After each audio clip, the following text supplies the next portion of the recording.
Le Premier ministre était très attendu sur le calendrier de la reprise dans les établissements scolaires. Le gouvernement maintient la réouverture des écoles primaires à partir du 11 mai. Le 18, ce sera au tour des élèves de 6e et de 5e. Pour les autres collégiens et les lycéens, aucune date n'a été annoncée. La décision sera prise fin mai. Dans tous les cas, les classes ne pourront pas accueillir plus de 15 élèves. Des modalités qui font débat dans les rangs des syndicats enseignants et fédérations de parents d'élèves. Voyez les réactions de ses représentants invités du Trésor de Jean-Marc Dabreu. Nous nous attendions à ce qu'il y ait une réouverture progressive.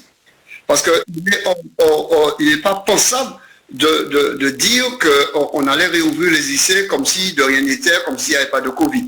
Donc il est important de prendre un certain nombre de précautions. Et là-dessus, je rejoins un peu Mme Loyo, dans le sens que nous pensons que 15 c'est un peu trop. Mais là encore, ça peut faire l'objet d'une négociation.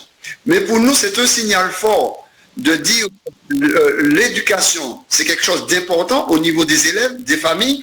Et c'est pour cela que nous, au niveau de la FCPE, nous sommes favorables à cette réouverture. Et je me répète, pas une réouverture qui met en danger les enfants, les enseignants et le personnel non enseignant. Donc, une réouverture progressive permet de tester comment dirais-je, la rentrée. Et pour moi, c'est une préparation déjà à la rentrée de septembre, dans le cas où la pandémie serait toujours présente en septembre. Il s'agit seulement de dire aux gens la vérité. C'est pas l'école comme d'habitude. Ce seront des petits groupes et tous les élèves ne seront pas concernés par cette reprise. Donc, que j'entende M. Bertrac parler de garderie, bien évidemment, que nous ne pensons pas que l'école est une garderie. Cependant, ce n'est pas l'école comme d'habitude. Tous les enfants ne viendront pas à l'école à partir du 11 ou du 18 mai. C'est faux, c'est complètement faux.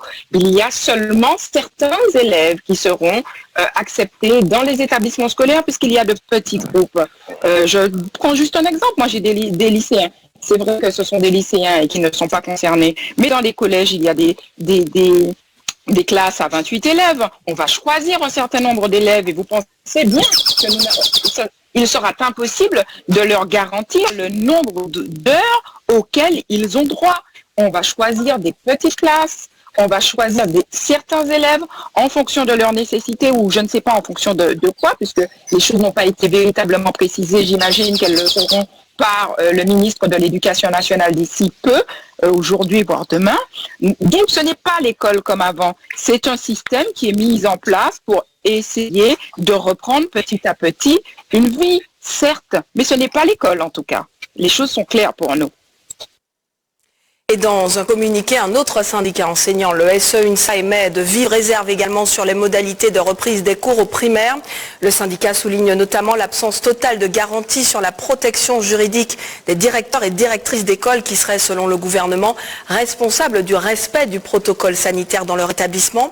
Pour le SE-UNSA, il conviendrait de considérer cette année scolaire comme une année spéciale et travailler à la mise en place d'un protocole pédagogique strict pour préparer la rentrée de septembre. Compte tenu du retard accumulé pendant cette période particulière.